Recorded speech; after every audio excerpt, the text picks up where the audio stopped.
Help Needed by Corn Conic. To whom it may concern, this message is of the utmost importance. Please do not disregard it. I do not know for sure what website you'll be seeing this on, whoever you are. Probably something submission-based, hopefully one where it stays up. Regardless, it is imperative that you keep reading. I'll explain why soon. But before I do, some context is in order. My brother was a brilliant man, brilliantly talented, brilliantly clever. It was difficult growing up in his shadow. We were raised in the same nurturing, middle-upper-class environment with two loving parents that encouraged us at every turn. But it seemed that there was nothing I could do that he wouldn't outshine me at. He was so savant, you see. Julian held his own in any situation, whether that be an exam or a party with friends. Hardly ever was he not the smartest person in the room or the most popular. Needless to say, I was a jealous sibling. My main source of bother was academic performance. I'm not an idiot, even in comparison to my brother, but I was an underachiever for a long period of my adolescence. I'm not sure what I'd attribute it to. Hanging around the wrong people, perhaps. Having my head in the clouds, something like that. I've always been intelligent, but for a while, I really struggled to knuckle down and use that intellect. For so long, I heard the same tired expression, if you'd only apply yourself. I'm sure some of you reading this can relate. It wasn't until many years later that that sentiment really rang true. I never outright hated Julian, but I have to admit, there was invariably a growing seed of resentment in my heart for him, especially as we got older and his natural aptitude really began to shine.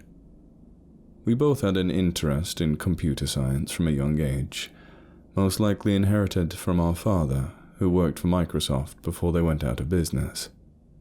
I still remember those nights as a kid when he'd sit us down in front of his computer and show us all the little intricacies of the code he was working on.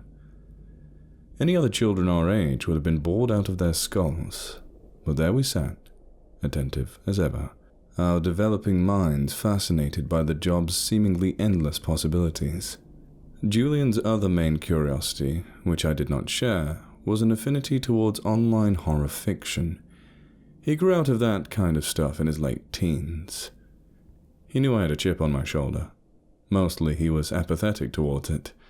We were never estranged, but he wasn't going to let my discontent get in the way of his success. Though I don't blame him, I suppose that was always Julian's downfall. He was just too headstrong, too confident. When we became adults, we parted ways. He went to study at Harvard while I ended up dropping out of some bang-average local university you won't have heard of. Following that, things were a little rough. My parents were fairly disappointed. They didn't cut me off. Rather, interacting with them became a depressing chore as they waited for their son to get his life together.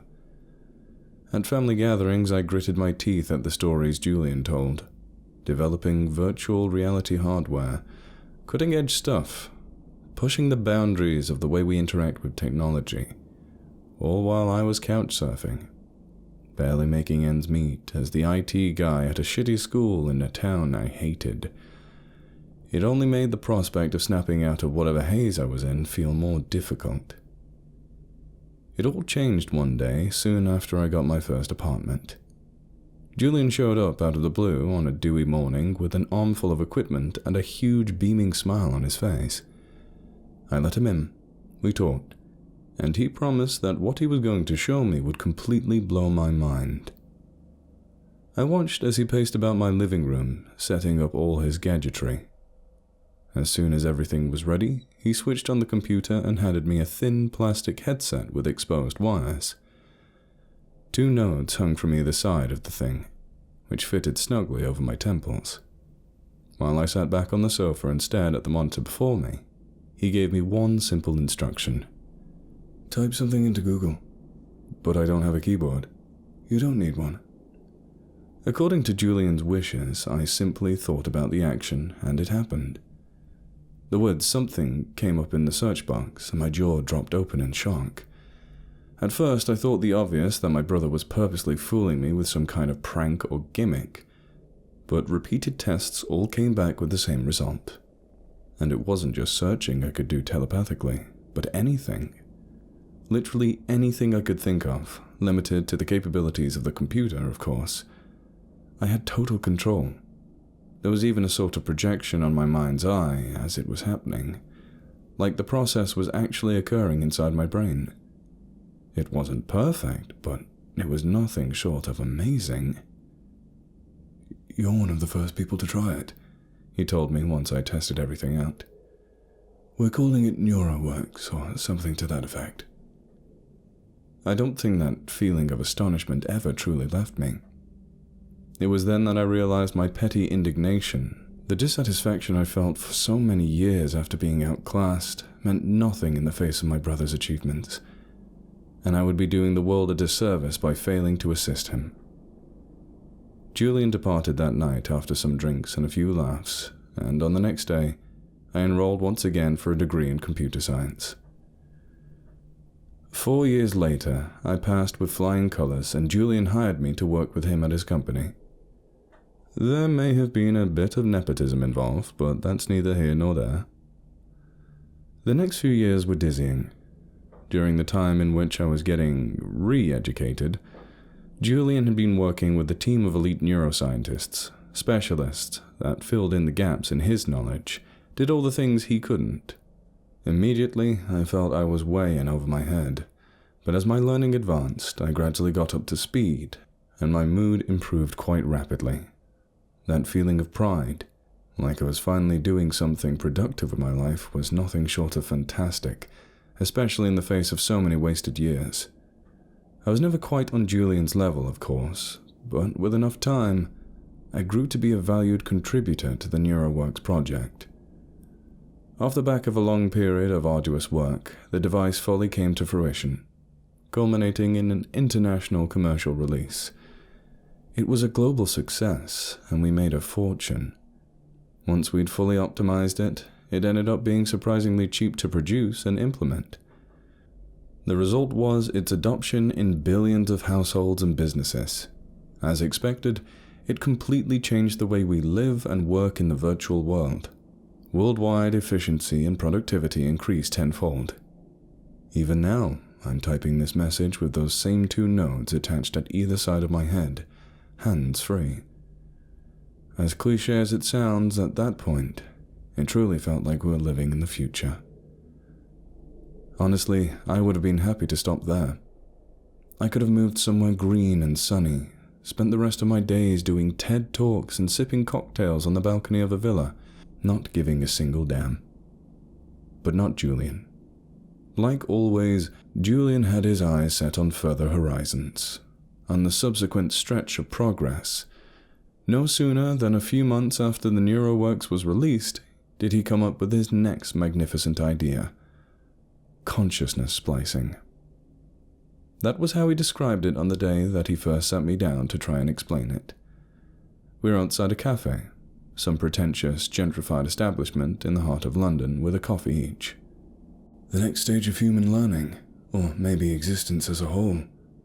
Neuroworks compared to this, it's just a stepping stone, Alex," he told me. "If we get this right, we won't just be able to use computers with our minds, we'll be able to think like them too." I struggled to wrap my head around the concept. "How do you mean exactly?" "Take what makes us sentient. Our minds, our passion, our free will. Everything a machine lacks. How can it be improved? How can it be bettered? What we lack naturally as a species, can be found in a computer. The processing power, the boundless memory, the objectivity. Not to mention the ability to conjure up any kind of information on a whim.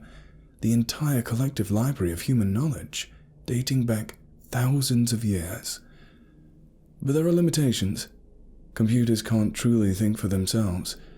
Not yet, anyway. They require input, direction. If we can intersect the strength of man and machine, cross the gap that separates us."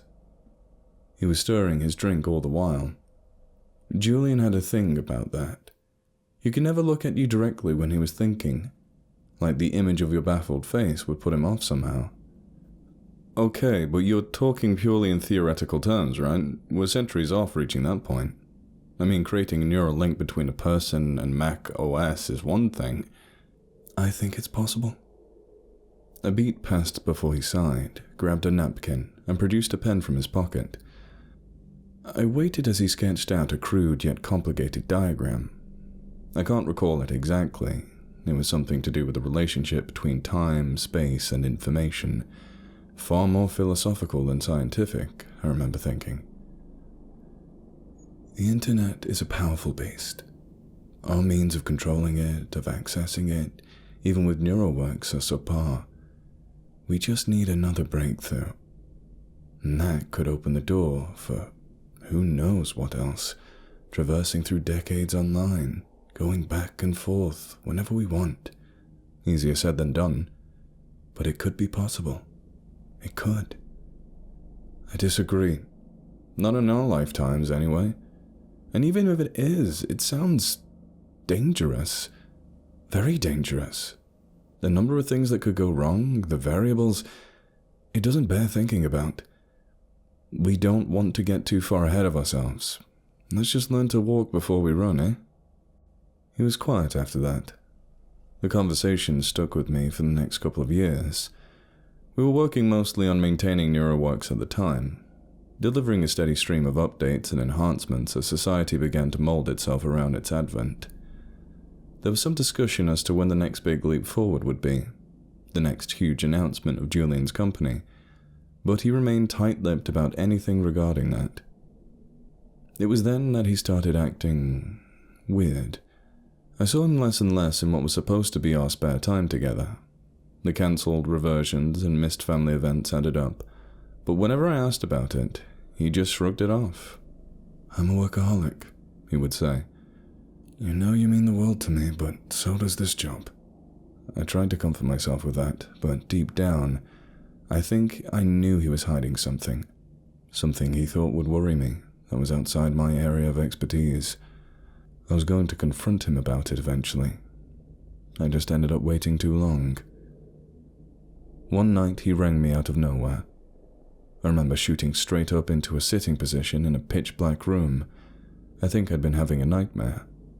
The metallic surface of my phone was cold and smooth in my sweaty palm as I picked up the call and pressed it to my temple. "Meet me at this address in half an hour, and be quick." I spoke a word or two in return, but the call had already ended. There was a soft blip and some postcode I didn't recognize near the top of the screen. Doing exactly as my brother asked, I got up, got changed, and made the 20-minute journey by car.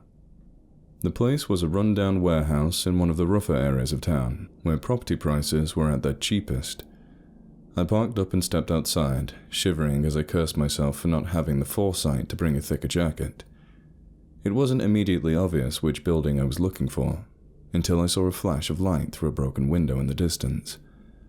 Cautiously, I approached it, glancing around to assure myself I wasn't walking into a trap, as stupid as that was. The main door being completely boarded up meant an obscured gap in the brickwork was my entry point. Dodging the tiny droplets of water trickling in from the broken ceiling, I rounded a corner. The main spacious area of the warehouse had been kitted out as a kind of makeshift workshop, near identical to the setup from Neuroworks. It was as if someone had carved out one of our labs and dumped it here, beside walls of crumbling paint. My brow was furrowed as they went about tending to a central apparatus. I recognized a few of them, but they paid me little mind. I'm sure they knew I was coming. It took me a few moments to realize, but Julian was part of the almighty cluster of machinery in the middle of it all. His body was a biological cog in an otherwise artificial setup. He was on his back, head tilted slightly forwards, arms splayed in a T-pose, like it was being crucified. I'll never get that image out of my head. Him lying there, not having quite noticed me yet, sweat upon his brow. He was shirtless, too. wires running up and down his arms, and a mesh inserted atop his shaved head, which was next to a monitor. The wires came down in gangly clumps off the side of the bed he was on and fed into the gargantuan hunk of steel by his side. It was truly massive, topped with blinking lights and seemingly missing its outer casing. If I didn't know better, I'd have assumed he'd been kidnapped and experimented on. He looked at me, directly upwards from his perspective, and said, "You're late," through a smile. I wasn't smiling. "Julian, what the fuck is all this?" "I apologize for not telling you sooner. Truth be told, I didn't want you to worry. But this is too important for you to not see." I was at a loss for words. "What we're going to do here today, right now, will change the course of humanity. And you need to be here to witness it. So get ready. We're starting." He shouted that last sentence, and all the scientists in the room shuffled to what could only be described as their posts. I merely watched as they started a countdown sequence of sorts, dutifully coordinating the machine through a large control panel. They communicated with short, snappy gestures and mumbled technobabble I could barely pay attention to. Instinctively, I stepped back until I was at an arbitrary safe distance. Seconds later, my mouth turned dry and a quiet ringing in my ears began to form. I chalked it up to nerves initially, but it soon became apparent that there was some kind of static in the air, palpable interference that manifested in a painful shock as my hand grazed the shiny edge of the work surface. It seemed to be emanating from the middle of the room, where Julian was. His eyes were closed now, tightly. He gave the impression of someone concentrating very intently on something.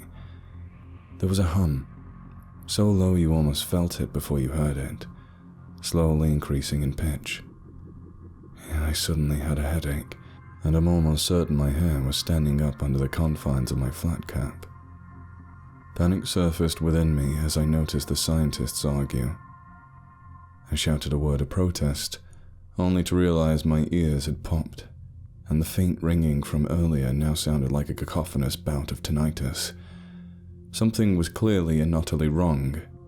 Julian's deathly stillness as he honed his thoughts had ended, and he was now thrashing around, foaming at the mouth, unable to break free from his confines. I ran back over to his side. "Don't touch me!" he managed to force out.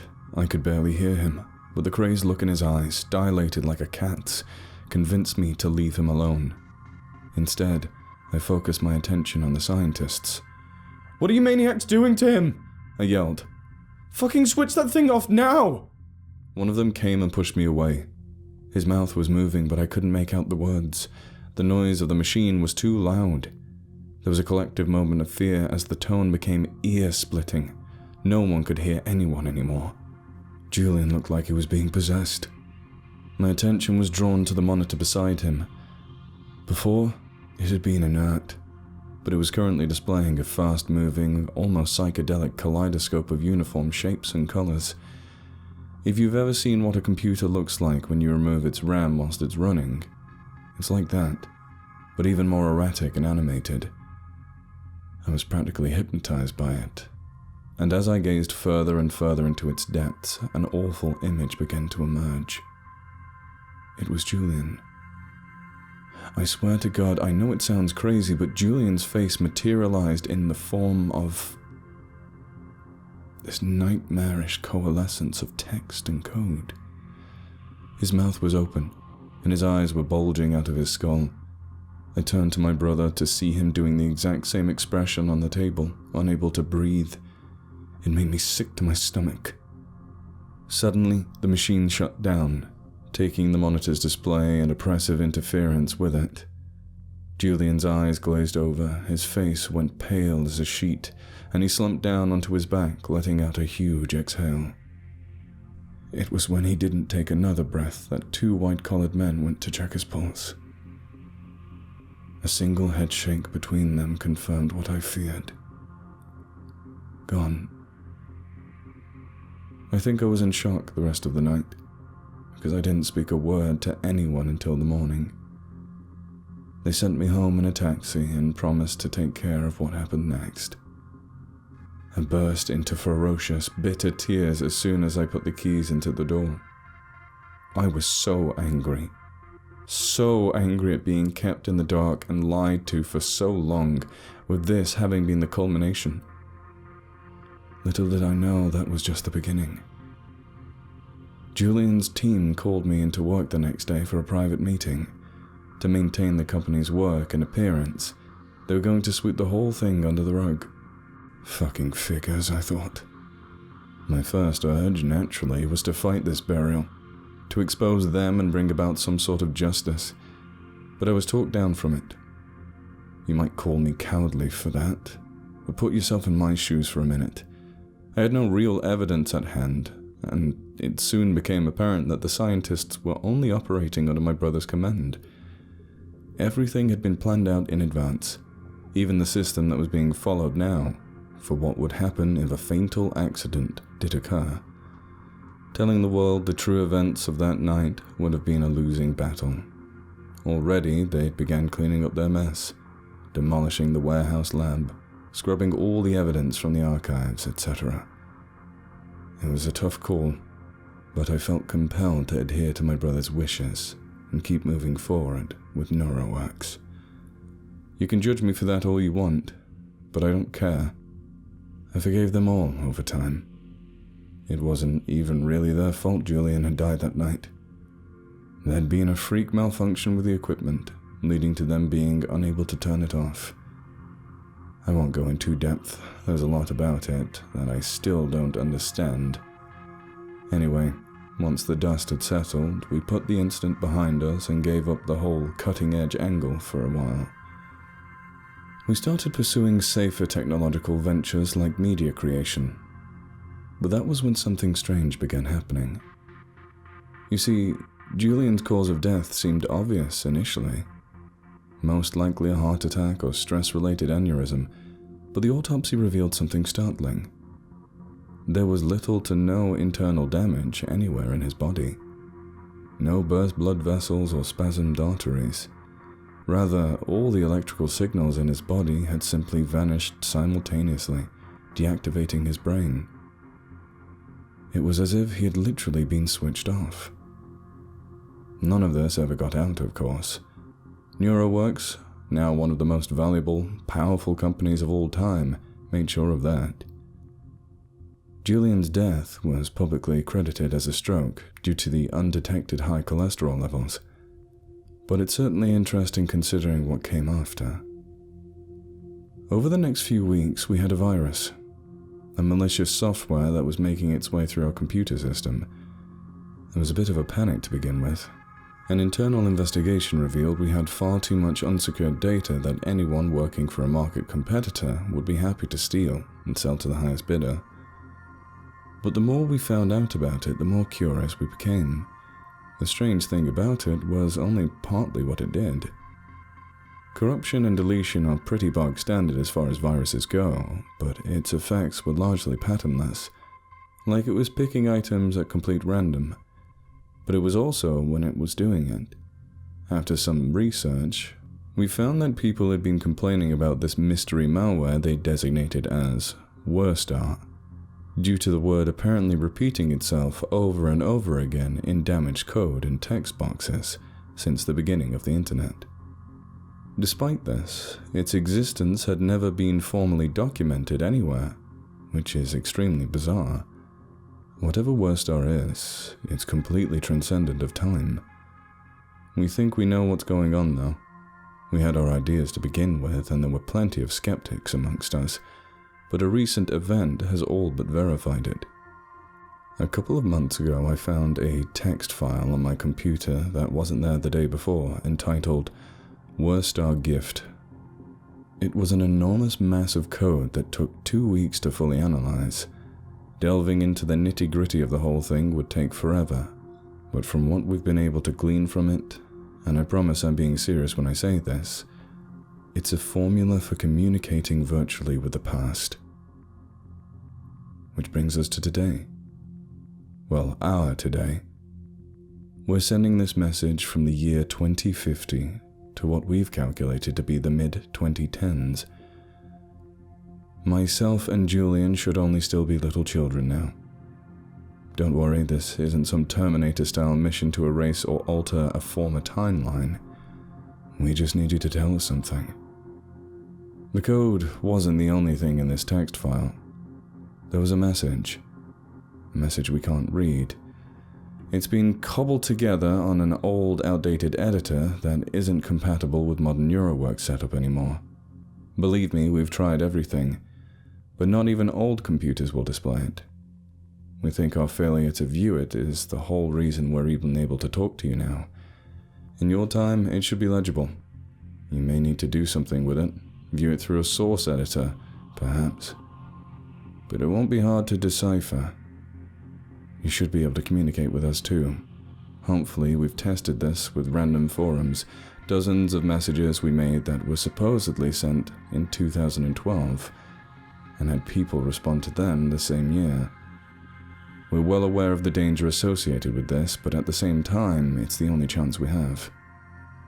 I'm going to wrap this up by apologizing.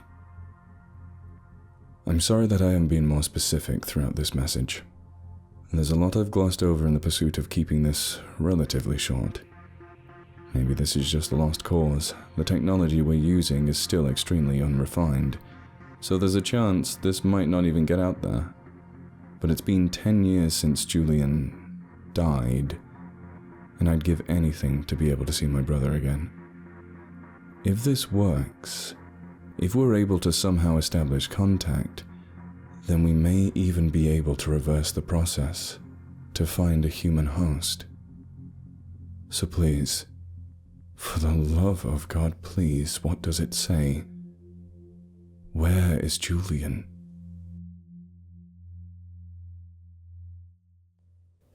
I'm right here.